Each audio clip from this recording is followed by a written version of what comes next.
السلام علیکم ورحمۃ اللہ وبرکاتہ۔ محترم سامعین و سامعات، ناظرین و ناظرات، آج فقہی مسائل کے مذاکرے میں پہلا مسئلہ اعتکاف کا ہے، دوسرا مسئلہ شب قدر کی تلاش کا ہے، اور تیسرا مسئلہ قنوت کا ہے۔ تو اعتکاف جس کے معنی ٹھہرنے کے آتے ہیں، اپنے آپ کو روکے رکھنے کے معنی آتے ہیں، رسول اللہ صلی اللہ علیہ وسلم کی سیرت میں اور احادیث مبارکہ میں یہ بات ملتی ہے کہ آپ صلی اللہ علیہ وسلم نے رمضان مبارک کے آخری عشرے کا اعتکاف پابندی سے کیا ہے، اور ایک مرتبہ آپ کسی مصلحت کی وجہ سے اعتکاف نہیں کر سکے تو اگلے سال آپ صلی اللہ علیہ وسلم نے 20 دنوں کا اعتکاف فرمایا تھا۔ اعتکاف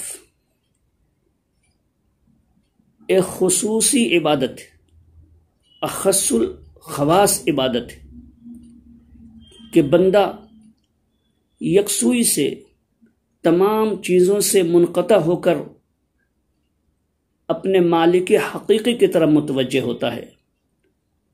تسبیح میں، تکبیر میں،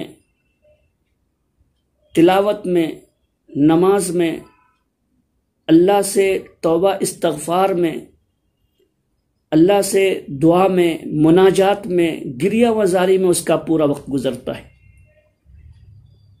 اگر ہم اس ضمن میں دیکھیں تو رسول اللہ صلی اللہ علیہ وسلم کو جب نبوت نہیں ملی تھی، نبوت ملنے سے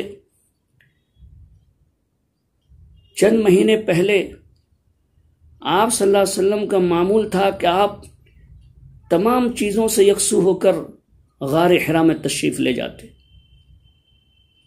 اور وہاں اللہ سے مناجات، عبادت کرتے۔ وہیں آپ پر قرآن کریم کا نزول ہوا، اور وہ رمضان مبارک کا آخری عشرہ تھا۔ تو اعتکاف کا سلسلہ رسول اللہ صلی اللہ علیہ وسلم سے وہ غار حرا کے واقعے سے ہمیں ملتا ہے، تو وہی یکسوئی اعتکاف میں چاہیے۔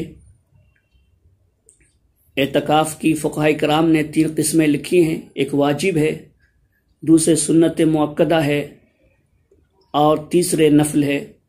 واجب اعتکاف منت کا، نظر کا اعتکاف ہے۔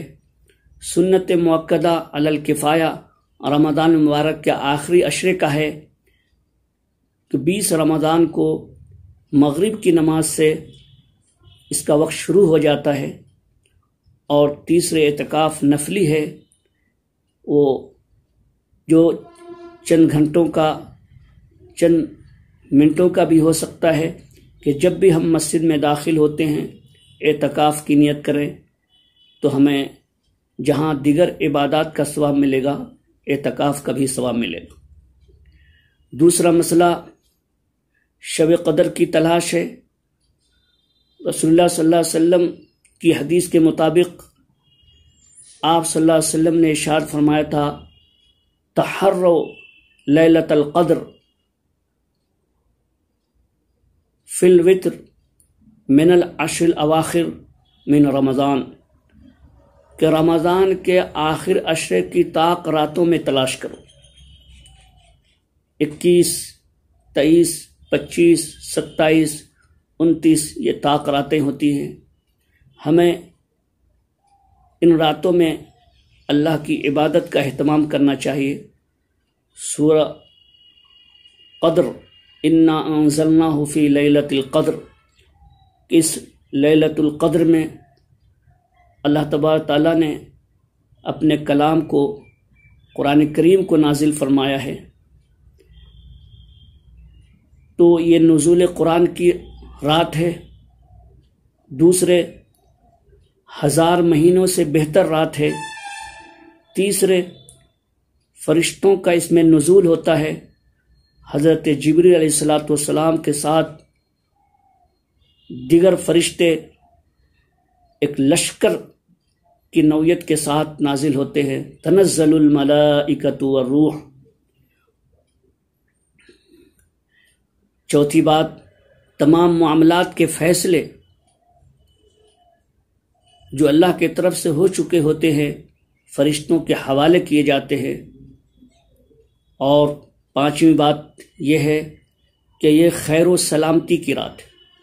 رات کے جس حصے میں بھی ہم اللہ کی عبادت کریں گے، اللہ کی طرف متوجہ ہوں گے، ہم اس خیر و سلامتی کو پائیں گے۔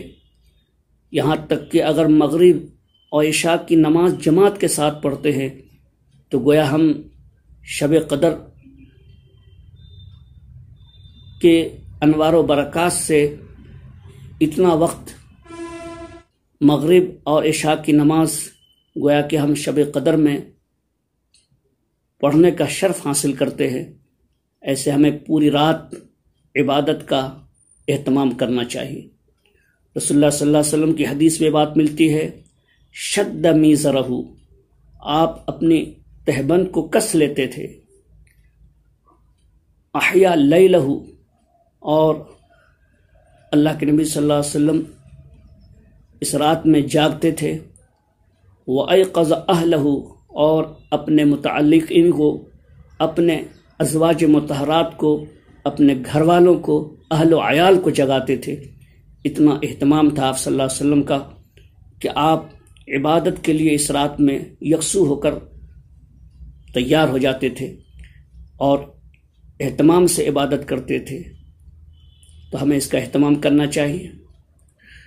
تیسرا مسئلہ جو قنوت کا ہے، تو قنوت جس کے معنی دعا کے، احادیث میں ہمیں 3 قنوت کا ثبوت ملتا ہے۔ ایک قنوت راتبہ ہے، ایک قنوت نازلہ ہے، ایک قنوت وتر ہے۔ قنوت راتبہ جو ہمیشہ یہ دعا نماز میں پڑھی جاتی ہے، چنانچہ شوافع اور مالکی مسلک میں فجر کی نماز میں اس کا اہتمام کیا جاتا ہے۔ قنوت نازلہ، کوئی آفت نازل ہو جائے تو اس موقع پر اس کا اہتمام کیا جاتا ہے۔ رسول اللہ صلی اللہ علیہ وسلم نے اس کا اہتمام کیا ہے۔ بیر معونہ کے موقع پر جب 70 صحابہ شہید کر دیے گئے تھے جو حفاظ قرآن تھے، اللہ کے نبی صلی اللہ علیہ وسلم کو رنج ہوا تھا، آپ کو بڑا غم ہوا تھا، آپ نے 1 مہینے تک قنوت نازلہ پڑھی فجر کی نماز میں۔ اور پھر صحابہ کا بھی معمول رہا۔ آج کے حالات کے تناظر میں اگر ہے تو ہم دیکھیں تو کورونا وبا جو پوری دنیا میں عام ہے اور پوری دنیا کو اپنے لپیٹ میں لیے ہوئے ہے، ہم اس وبا کے ماحول میں قنوت نازلہ کا اہتمام کرنا چاہیے، فجر کی نماز میں قنوت نازلہ پڑھنا چاہیے۔ تیسرے قنوت وتر ہے، وہ بھی راتبہ ہے۔ نماز وتر میں ہمیں دعائے قنوت جو ہم پڑھتے ہیں اس کا اہتمام کرنا چاہیے۔ تو آج فقہی مسائل میں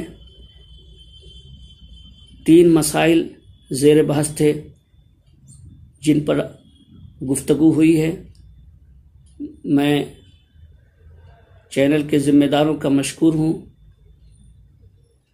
کہ حالات حاضرہ کے تحت یہ 3 مسائل پر گفتگو کا انہوں نے موقع دیا۔ آپ سے بھی درخواست ہے ان مسائل پر عمل کریں اور رمضان کے آخری عشرے کی جو عبادات ہیں، اعتکاف ہے، شب قدر کی تلاش ہے، اور پھر عید کی رات میں جو اللہ کے رسول نے کہا تھا کہ جب بندہ اپنا عمل پورا کر چکا ہوتا ہے تو اللہ تعالیٰ اس عمل کا ثواب، اس عمل کی مزدوری عطا فرماتا ہے۔ تو عید کی رات میں بھی ہمیں عبادت کا اہتمام کرنا چاہیے، جس کو لیلۃ الجائزہ کہا جاتا ہے۔ میں اللہ سے دعا کرتا ہوں اللہ تعالیٰ ہمیں عمل کی توفیق نصیب فرمائے۔ وآخر دعوانا ان الحمدللہ۔